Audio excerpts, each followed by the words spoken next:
Roh-Mu yang hidup penuhiku, mengalir dalamku.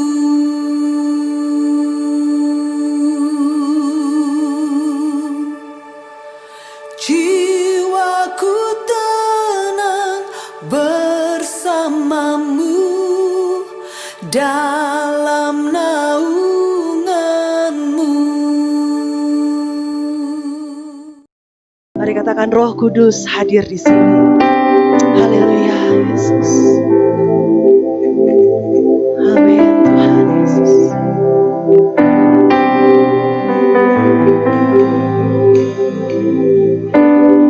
Roh Kudus hadir di sini,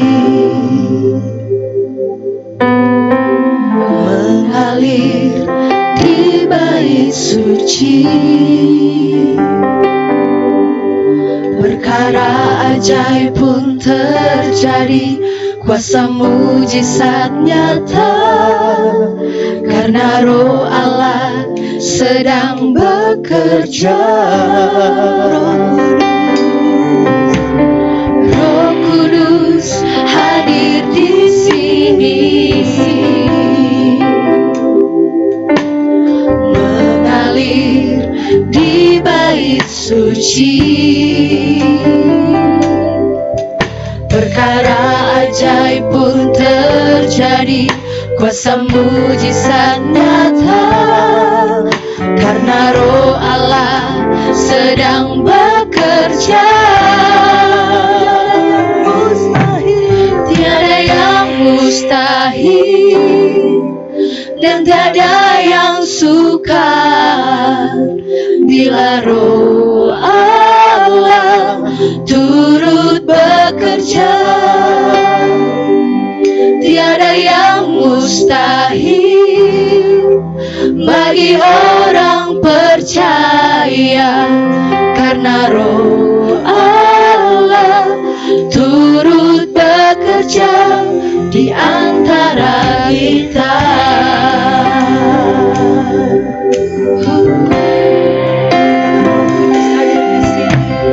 Roh Kudus hadir di sini, mengalir di bait suci. Perkara ajaib pun terjadi, kuasa mujizat nyata, karena Roh Allah sedang bekerja. Tiada yang mustahil, dan tiada yang sukar bila Roh Allah turut bekerja. Tiada yang mustahil bagi orang percaya, karena Roh Allah turut bekerja.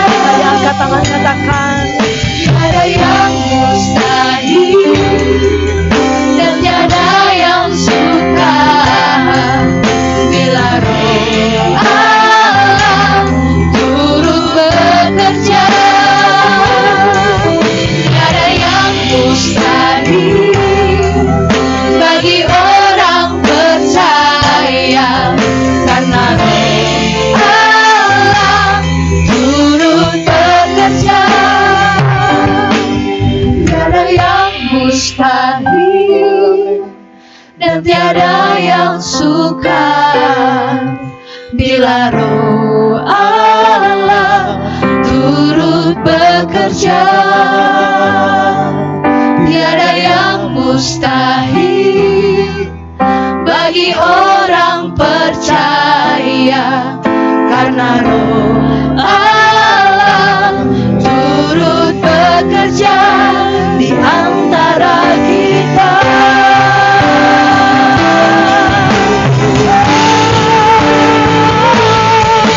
Tiada yang mustahil, dan tiada yang sukar bila Roh Allah turut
percaya Tuhan, tidak ada yang mustahil bagi kami orang yang percaya.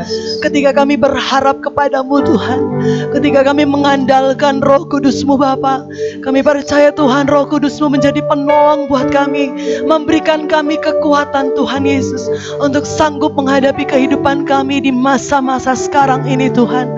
Kami tidak mampu tanpa Engkau Tuhan. Kami takut dan khawatir tanpa Engkau Bapa. Tapi Tuhan Yesus, Roh Kudus-Mu menguatkan kami saat ini Bapa, bahwa kami bisa berjalan dalam dunia ini bersama dengan Engkau Tuhan. Terima kasih Bapa dalam surga. Biar kiranya pujian penyembahan kami Tuhan menjadi persembahan yang berkenan kepadamu Bapa. Saat yang indah Tuhan, kami akan mendengarkan firman Tuhan yang kami percaya akan menjadi kekuatan buat kami. Dan kami yakin Tuhan Engkau sudah mengurapi hamba-Mu dengan kuasa Roh Kudus-Mu Bapa. Kami sambut firman-Mu Tuhan dengan mengucap syukur dalam nama Tuhan Yesus Kristus. Semua kita yang diberkati Tuhan, mari sama-sama katakan amin. Berikan kemuliaan yang paling dahsyat buat Allah kita. Haleluya. Shalom saudara, saya bersyukur kalau pada hari ini kita bisa kembali bersama-sama dalam ibadah online. Saya berdoa kita semua dalam keadaan sehat, kita semua di dalam perlindungan Tuhan. Hari ini merupakan hari bersejarah di mana kita akan memperingati Hari Pantekosta. Dan hari ini kita juga akan mendengarkan firman Tuhan dari seorang hamba Tuhan yang dipakai Tuhan secara luar biasa. Beliau adalah Ketua Sinode Gereja Bethel Tabernakel se-Indonesia. Saya persilahkan Bapak Pendeta Dr. Henak Sutopo menyampaikan firman Tuhan. Shalom, selamat pagi. Selamat berjumpa dalam kasih Tuhan Yesus Kristus. Bapak Ibu Saudara sekalian, Jemaat GBT di Makassar, yang hari ini kita dapat bersama-sama bersekutu karena pertolongan Tuhan memberikan kesempatan bagi kita semua untuk kembali merenungi firman-Nya dan menghidupinya dalam kehidupan kita. Mari kita berdoa. Bapa, terima kasih kesempatan hari ini kami dapat berjumpa dan kami sangat rindu bukan hanya bertemu muka dengan teman, sahabat ataupun keluarga kami masing-masing, tapi kami sangat rindu untuk dapat berjumpa dengan Tuhan di tengah-tengah kami. Hari ini kami menyerahkan semua ibadah kami dalam tangan-Mu, tuntunan-Mu menolong kami, dan bahkan mencerahkan pikiran kami untuk kami dapat menyerap, mengerti maksud Tuhan yang terbaik untuk membentuk kehidupan kami bersama. Nama-Mu supaya kami tetap permuliakan lewat tutur kata, sikap, dan tanduk kinerja apapun yang kami lakukan. Kami boleh tetap melakukannya untuk kemuliaan nama-Mu. Ampuni semua dosa kekurangan kami. Berfirmanlah bagi kami dalam nama Tuhan Yesus. Amin. Bapak Ibu Saudara sekalian yang dikasihi Tuhan, hari ini lagi kita dapat bersama-sama menekuni dan merenungi kehidupan ini. Betapa pentingnya kalau kita dapat menyadari tiap-tiap orang yang percaya membutuhkan Yesus Kristus tinggal di dalam kehidupan. Bukan hanya itu saja, tapi dalam setiap kinerja kita. Ketika Yesus ada, itu pun memberikan damai sejahtera, memberikan kekuatan, memberikan sukacita, dan bahkan memberikan manfaat besar bagi kita dapat melakukannya. Dan itulah yang akan kita renungi bersama hari ini. Firman Tuhan yang terambil dari Yohanes 20 ayat 19 sampai 23. Yohanes 20 ayat 19 sampai 23. Saya berikan tema atau judul renungan kita, Yesus ada di tengah-tengah kita. Yesus ada di tengah-tengah kita. Saya bacakan, ketika hari sudah malam pada hari pertama minggu itu, berkumpullah murid-murid Yesus di suatu tempat dengan pintu-pintu yang terkunci karena mereka takut kepada orang-orang Yahudi. Pada waktu itu datanglah Yesus dan berdiri di tengah-tengah mereka dan berkata, damai sejahtera bagi kamu. Dan sesudah berkata demikian, ia menunjukkan tangannya dan lambungnya kepada mereka. Murid-murid itu bersukacita ketika mereka melihat Tuhan. Maka kata Yesus sekali lagi, damai sejahtera bagimu. Sama seperti Bapa mengutus aku, demikian juga sekarang aku mengutus kamu.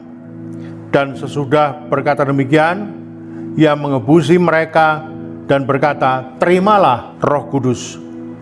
Jikalau kamu mengampuni dosa orang, dosanya diampuni, dan jikalau kamu menyatakan dosa orang tetap ada, dosanya tetap ada.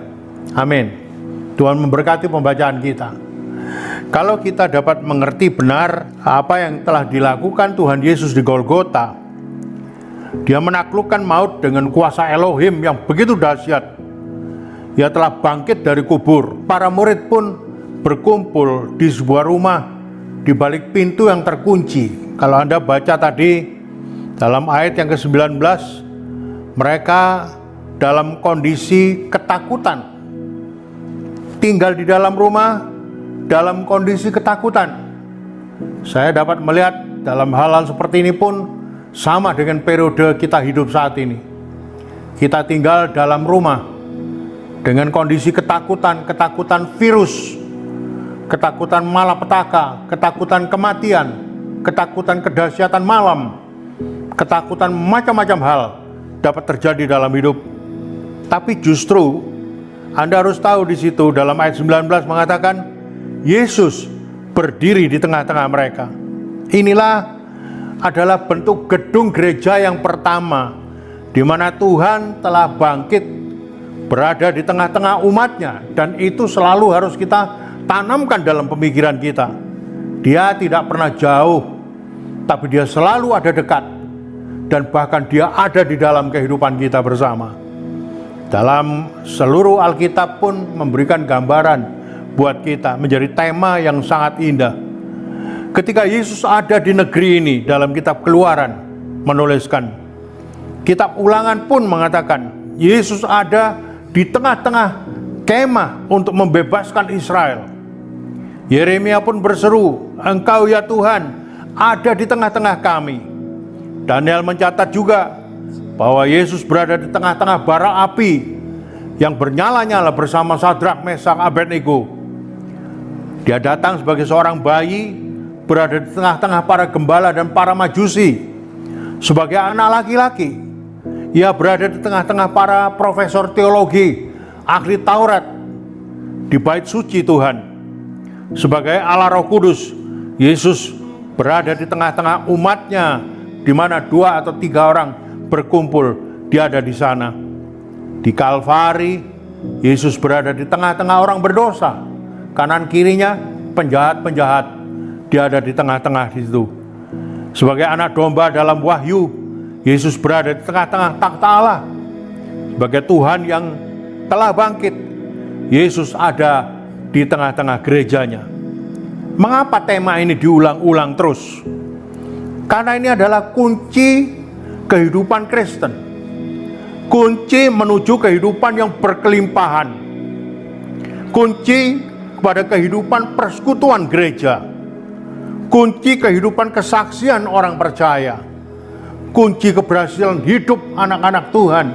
Kita tidak akan menjadi orang yang berhasil dan diberkati berkelimpahan, ataupun menjadi orang yang mampu bersaksi, kalau kita tidak mampu untuk mengerti Yesus ada di tengah-tengah kehidupan kita semua. Fakta ini harus menjadi tempat yang paling penting dalam iman kita. Yesus ada di tengah-tengah kehidupan Anda sekalian. Tidak ada orang Kristen yang dapat secara rohani menjadi kuat atau bertumbuh kecuali Yesus ada di tengah-tengah kehidupan mereka. Ada beberapa hal yang perlu kita renungi. Pertama, mengatakan Yesus di tengah-tengah kita adalah kunci menuju kedamaian. Siapa yang tidak mau hidup dalam damai? Oleh sebab itu Yesus berkata dalam ayat yang ke-19, damai sejahtera bagi kamu. Ucapan ini ucapan yang melegakan. Dan bahkan bukan hanya itu saja, lebih jauh maksudnya, semoga Tuhan memberi kepadamu segala hal yang baik. Dia tidak pernah merancangkan yang buruk. Dia memberi yang baik bagimu. Yesaya pun berjanji, engkau akan menjagai dalam kedamaian yang sempurna. Siapa? orang yang pikirannya tetap padamu karena dia percaya kepadamu. Dalam Yesaya 26 ayat yang ketiga. Itu yang menjadi kekuatan kita. Kita harus tahu dalam kesempatan kehidupan kita ini banyak hal-hal yang terjadi. Satu waktu saya berada di Kanada, ada sebuah danau yang begitu luas. Pada musim salju, danau itu semuanya dilapisi es di atasnya. Tapi aneh, saya pun ada di situ, teman-teman saya ada di situ. Teman-teman saya juga takut. Saya juga takut karena ada di tengah-tengah danau itu. Danau itu semua es itu kan lapisannya tidak jelas. Ada yang tebal, ada yang tipis. Dan kita tidak tahu dengan perubahan cuaca, dengan tipisnya lapisan es itu bisa tahu-tahu kita terjebur ke dalam air yang begitu dingin dan dalam, dan kita tidak tahu bagaimana cara untuk keluar. Nah, ada teman saya yang merangkak karena ketakutan. Merangkak ketakutan sampai ingin menyeberangi danau itu. Padahal ada orang lain yang juga bermain di tempat itu. Dia duduk dalam sebuah kursi yang dilapisi dengan besi, lalu dia berusaha untuk menariknya dengan stik 2, dia berusaha untuk berselancar di atas es itu. Nah, Anda perhatikan, setelah sampai di tempat penyeberangan itu semua, teman saya dengan penuh kelelahan, tapi orang yang duduk di kursi ini dengan stik yang berselancar di atas es itu, dia hanya tertawa melihat kondisi-kondisi seperti itu. Dan itulah kenyataan memang dalam kehidupan iman Kristen kita. Kita banyak kali mengkhawatirkan dan takut dengan beberapa hal-hal yang terjadi dalam kehidupan ini tanpa kita mengerti apa yang sudah Tuhan sediakan. Tuhan menyediakan kedamaian itu, mempunyai kekuatan yang dahsyat supaya setiap hidup orang yang percaya bukan hanya dengan ketakutan, kegentaran, kegelisahan, tetapi justru menikmati apa yang Tuhan karuniakan itu. Menuju ke sorga banyak kali juga orang berjalan dengan gentar, ketakutan, gemetar, berusaha untuk menggenapi semua tata cara yang dia pikirkan dengan polanya sendiri, tetapi bukan dengan apa yang sudah disediakan Tuhan baginya. Inilah yang perlu kita dengar hari ini. Dengarkan kata-kata Kristus ketika dia berkata kepada muridnya yang ketakutan, damai sejahtera bagimu, damai sejahtera bagimu. Pernyataan Yesaya benar. Tuhan akan menjaga mereka dalam kedamaian yang sempurna, yang pikirannya tetap pada Kristus karena mereka percaya kepada Kristus. Ingatlah bahwa kita memiliki damai dengan Allah melalui iman, seperti yang dituliskan dalam Roma pasal 5 ayat yang pertama. Yesus Kristus menjadi jalan pendamaian bagi kita. Ini sepatutnya adalah pilihan setiap orang yang percaya.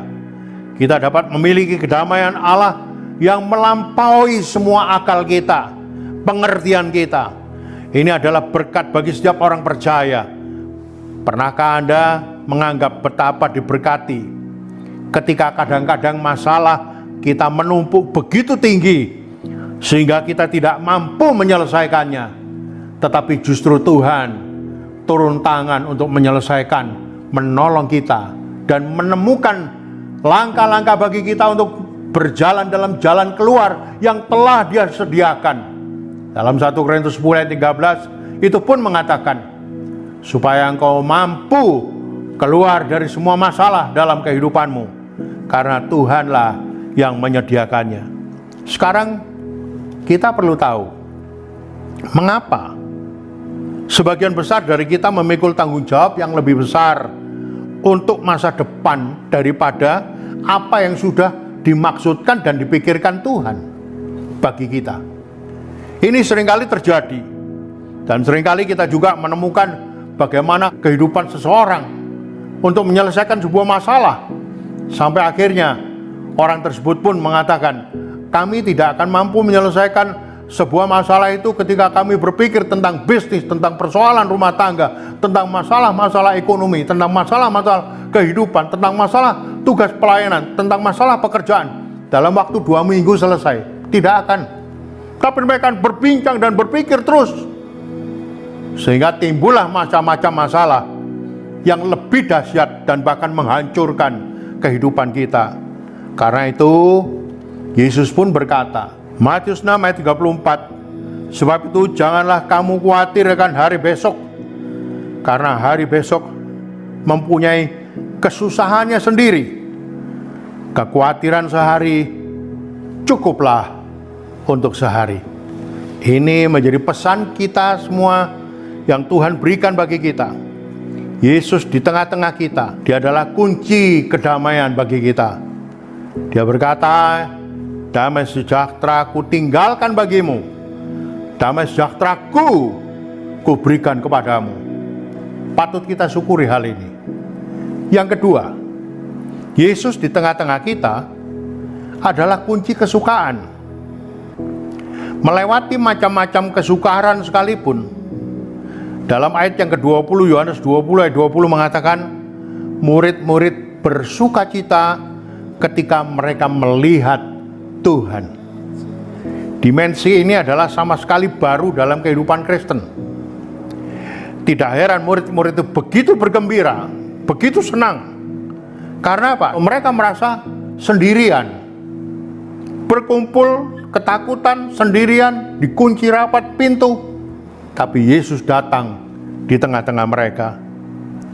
Peristiwa yang luar biasa ini pun Yohanes menulis bertahun-tahun kemudian.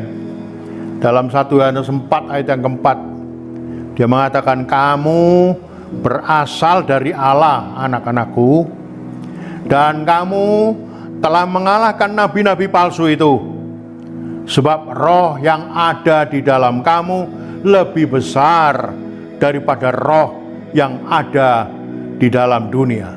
Kalimat ini patut menjadi penghiburan bagi kita. Ada orang yang merasa tidak mampu menyelesaikan, tidak bisa mengerjakan, tertutup jalan. Ingat, firman Tuhan mengingatkan kita. Yohanes berkata, roh yang ada di dalam kamu lebih besar daripada roh yang ada di dalam dunia. Roh yang ada di dalam kamu dengan huruf besar, roh, berarti keikutsertaan Tuhan dalam hidupmu. Itu lebih besar, lebih mampu, lebih kuat, lebih dahsyat daripada roh yang ada di dunia ini. Apapun yang terjadi, itu roh di sekitar kita.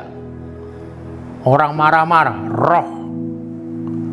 Orang menggunakan kehidupan dengan cara yang salah, itu roh. Orang bertingkah aneh-aneh, itu roh. Tapi roh Allah yang ada di dalam kamu lebih besar, mampu mengalahkan itu semua. Dan ini membuat kita patut bersukacita dan bersyukur. Ini mungkin terjadi dalam hidup kita karena Yesus di tengah-tengah kehidupan orang percaya, Dia membawa sukacita ketika Anda mampu mengalahkan kesukaran itu dengan damai sejahtera, dengan roh yang lebih besar. Disitulah sukacitamu tidak akan berakhir. Suatu hari saya membaca sejarah tentang Billy Graham, pelayanannya. Dia pergi ke Korea di tengah-tengah peperangan dan tentara Amerika yang diutus ke Korea untuk berperang. Di situ jam 5 pagi Billy Graham sudah diundang untuk dapat ikut bersama-sama berdoa di gereja yang kecil. Padahal gereja yang kecil ini sudah kena serangan dari bom musuh. Tinggal sisi gedung kanan kiri saja yang ada, depan belakang terbuka, atap sudah hilang semua. Tapi jemaat di situ sedikit orang berkumpul di situ, mereka tetap berdoa jam 5 pagi, berdoa di tempat yang waktu itu dinginnya di bawah 0, 20 derajat di bawah 0 dinginnya. Tapi mereka berdoa, Billy Graham tidak mengerti apa yang dikatakan oleh orang-orang itu. Penerjemahnya ditanyain, apa yang mereka ucapkan? Mereka mengucapkan, terima kasih Yesus, terima kasih Yesus, terima kasih Yesus. Dan semua orang itu berkata, terima kasih Yesus. Anda bayangkan, ketika dalam rumah tanggamu, dalam keluargamu, dalam masalah kehidupanmu, setiap pribadi kita masing-masing kita ikut berkata, terima kasih Yesus, terima kasih Yesus, terima kasih Yesus. Roh yang lebih besar itu akan bergerak dan berbuat sesuatu, mengalahkan roh-roh yang ada di dalam dunia ini. Marilah kita bersyukur dengan kondisi keimanan yang lebih kuat, dengan damai sejahtera, kedamaian Dia karuniakan, dengan sukacita yang Dia berikan, sehingga kita mampu berkata, terima kasih Yesus, walaupun masa yang sukar sekalipun, terima kasih Yesus. Engkau tidak akan terkalahkan dengan masalah apapun dalam hidupmu. Inilah yang menjadi kekuatan kita. Yang ketiga, Yesus di tengah-tengah kita adalah kunci kegunaan. Pertama, kunci kedamaian. Kedua, kunci kesukaan. Ketiga, kunci kegunaan, manfaat. Dalam Yohanes 20 ayat 21 mengatakan, seperti Bapa mengutus aku, demikian juga sekarang aku mengutus kamu. Dia bermaksud bahwa untuk melanjutkan tugas ilahi, Ia memerlukan gereja untuk ikut serta. Dia memerlukan Anda sekalian untuk ikut berserta dalam tugas ilahi ini, menjadi utusan-utusan Yesus di tengah dunia ini, menjadi terang Allah di tengah dunia yang gelap, lewat kata-kata, lewat tindakan, lewat segala macam apa yang kita mampu lakukan. Ini yang menjadi bagian kita. Gereja harus menjadi mulut untuk berbicara tentang Yesus, kaki untuk Yesus, menjalankan tugas untuk Yesus, tangan melakukan pekerjaan Yesus, dan hati yang mencintai Yesus. Oleh sebab itu Yesus berkata, seperti Bapa mengutus aku, demikian juga sekarang aku mengutus kamu. Maksudnya gereja merupakan partner kerja Yesus untuk mewujudkan sesuatu di tengah dunia ini. Tuhan mau memakai kehidupan saudara dan saya menjadi alat-alat dalam tangannya yang sungguh-sungguh bermanfaat. Satu hari kalau Anda berpikir, Anda tahu sarung tangan kan? Sarung tangan itu, bisakah sarung tangan Anda perintah, ambilkan Alkitab? Kan cuma dengan jarimu, ibu jari, dan beberapa jari yang lain di bawah. Ambil Alkitab. Anda perintah sarung tangan itu untuk mengerjakan. Walaupun Anda bentak, walaupun Anda katakan berulang-ulang, walaupun Anda bicara, memberikan penjelasan-penjelasan yang rinci sekalipun, sarung tangan tetap sarung tangan. Sarung tangan tidak akan berbuat apa-apa.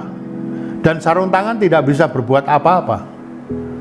Tetapi ketika tangan Anda masuk ke dalam sarung tangan itu, lalu Anda mengatakan, ambil Alkitab, baru Anda akan mampu mengambil Alkitab. Sarung tangan akan mampu mengambil Alkitab. Anda tahu, kita ini seperti sarung tangan itu. Tuhan menciptakan kita semua seperti sarung tangan itu. Jadi alat-alat yang berguna dalam tangan Tuhan. Tangan Tuhan itulah Yesus sendiri yang mengerjakan dalam kehidupan, membuat kita pun mampu untuk melakukan segala sesuatu dari yang tidak berdaya sekalipun menjadi sesuatu yang lebih dahsyat, karena tangan Tuhan yang mengerjakan hidup kita. Tangan Tuhan ada di dalam kita. Tangan Tuhan melakukan segala sesuatu. Dan itulah perbedaan yang luar biasa terjadi. Hidup orang yang percaya punya manfaat, punya kegunaan ketika kapan? Ketika tangan Tuhan ada di dalam sarung tangan itu. Ketika Tuhan ada di dalam kehidupan kita, kita pun dapat mewujudkan hal-hal yang luar biasa terjadi. Begitu Kristus hidup di dalam kamu, Anda pun dapat berkata, aku dapat melakukan segala sesuatu melalui Kristus yang memberikan kekuatan kepadaku. Itu yang diucapkan oleh Paulus. Sebab itu marilah kita dapat mengerti, kondisi ini pun tidak akan mampu berjalan seperti itu kalau ketika sarung tangan itu tidak teridentifikasi tepat seperti tangan itu menggunakannya. Itu pun tidak akan jadi dan tidak akan terlaksana. Identifikasikan dirimu dengan Yesus. Dia akan melakukan segala macam hal yang sangat indah, yang sangat mulia, untuk melakukan hal besar dalam kehidupan ini. Sebagaimana Bapakku mengutus kamu, demikian juga aku mengutus kamu. Yang keempat, Yesus di tengah-tengah kita adalah kunci kekuatan. Dalam ayat yang ke-22 mengatakan dan 23, terimalah Roh Kudus. Jikalau kamu mengampuni dosa orang, dosanya diampuni. Dan jikalau kamu menyatakan dosa orang tetap ada, dosanya tetap ada. Dahsyat banget. Ucapan ini bukan ucapan sembarangan. Dan kita harus tahu, Yesus mengembusi para muridnya, memberi mereka Roh Kudus. Tidak ada keraguan bahwa ketika Yohanes menuliskan hal ini, ia mengingat kisah penciptaan. Dalam penciptaan pun dalam Kejadian pasal 2 ayat yang 7, dan Yahweh Elohim membentuk manusia dari debu tanah. Lalu perhatikan ini, dia menghembuskan nafas kehidupan ke dalam lubang hidungnya. Dan manusia itu menjadi makhluk hidup. Makhluk hidup. Kedatangan Roh Kudus menciptakan manusia sebagai ciptaan yang baru. Ketika Roh Kudus turun ke atas seseorang, ia dilahirkan kembali dan diciptakan kembali untuk melakukan kehendak Tuhan, berbuat menurut apa yang Tuhan perintahkan. Dalam bahasa aslinya Yunani mengatakan lambano, itu berarti ambil. Bukan hanya sekedar terima, tapi ambil, raih, itu dapatkan dalam kehidupan ini. Dengan kata lain, ketika Yesus mengembusi murid-muridnya, dia berkata, ambil Roh Kudus itu. Bukan cuma sekedar terima, ambil. Haleluya. Suatu riwayat juga, Kaisar Alexander, dia menguasai Eropa sampai menguasai di Rusia sekalipun. Dengan kekuasaannya yang besar, dengan kehebatan, kekayaannya yang luar biasa, satu hari dia mengambil piala emas yang langka dan mahal. Tahu apa yang dibuat? Dia berikan kepada seorang pegawai istana yang sederhana, rendahan, yang tidak dipandang orang. Dipanggilnya masuk ke istana, lalu diberi ini untuk kamu. Hah? Pegawai rendahan ini kaget, terkejut. Lalu dia mengatakan, aku tidak layak. Aku tidak layak, Tuhan, menerima pemberianmu seperti itu. Aku tidak layak. Kaisar termenung sejenak. Lalu dia mengatakan, kamu tahu apa yang bisa aku berikan kepada kamu? Aku berikan itu lebih dari apa yang aku mampu lakukan. Aku masih bisa melakukan yang lebih besar dari ini semua. Tapi buat kamu, ambillah ini bagi dirimu. Nah, Bapak Ibu Saudara sekalian, cerita ini pun ringkas. Tuhan mau supaya kita ambil. Bukan cuma sekedar terima, tapi ambil, raih itu dalam kehidupan. Roh Kudus, terima itu, raih itu dalam kehidupan. Supaya apa? Ketika Anda mengalami banyak kesulitan-kesulitan, manfaatmu, kedamaianmu, sukacitamu tidak akan berubah. Engkau justru akan menikmati sebuah kekuatan hidup, melakukan banyak hal-hal yang tidak pernah dipikirkan lebih dulu, yang tidak pernah dipandang oleh mata, yang tidak pernah datang dalam pikiran kita, yang tidak pernah timbul dalam hati kita. Dia mampu menciptakannya, dia mampu mengaruniakannya, dia mampu memberikannya bagimu. Dan inilah sebuah pengalaman yang tidak akan berubah terjadi dalam hidup. Kedamaian, kesukacitaan, kegunaan atau manfaat, dan kekuatan adalah milik Anda sekalian. Milik Anda sekalian. Apa kuncinya? Siapa kuncinya? Tuhan Yesus harus ada di tengah-tengah kehidupan Anda sekalian. Tuhan Yesus harus ada di tengah-tengah kehidupan Anda sekalian. Tuhan memberkati. Mari kita berdoa. Bapa Surgawi, terima kasih untuk kesempatan hari ini. Kami diberkati, diberikan pencerahan lagi untuk mengerti maksud-maksud firman-Mu. Supaya kami tidak berjalan tanpa pedoman yang tepat. Tapi firman-Mu menjadi suluh, menerangi jalan kami, menerangi hati kami, bahkan menerangi seluruh kehidupan kami untuk menjadi kemuliaan bagi nama-Mu. Tanamkan firman-Mu dalam hati kami Tuhan. Kami hanya mengerti Engkau harus ada di tengah-tengah hidup kami. Engkau harus ada di dalam hidup kami. Dan itu membuat kami tetap menikmati damai sejahtera, sukacita. Dan bahkan hidup kami akan lebih bermanfaat. Hidup kami akan jadi lebih kuat untuk kemuliaan nama-Mu. Menjadi saksi-saksi Tuhan di tengah dunia ini.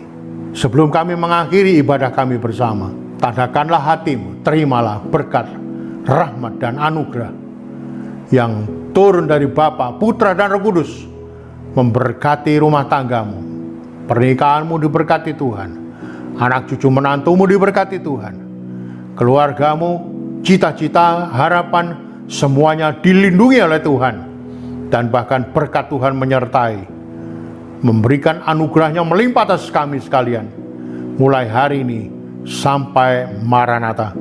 Dalam nama Tuhan Yesus kami berdoa. Engkaulah juru selamat pembela hidup yang selalu mendengar dan menjawab doa kami. Haleluya. Amin. Amin. Ku buka hati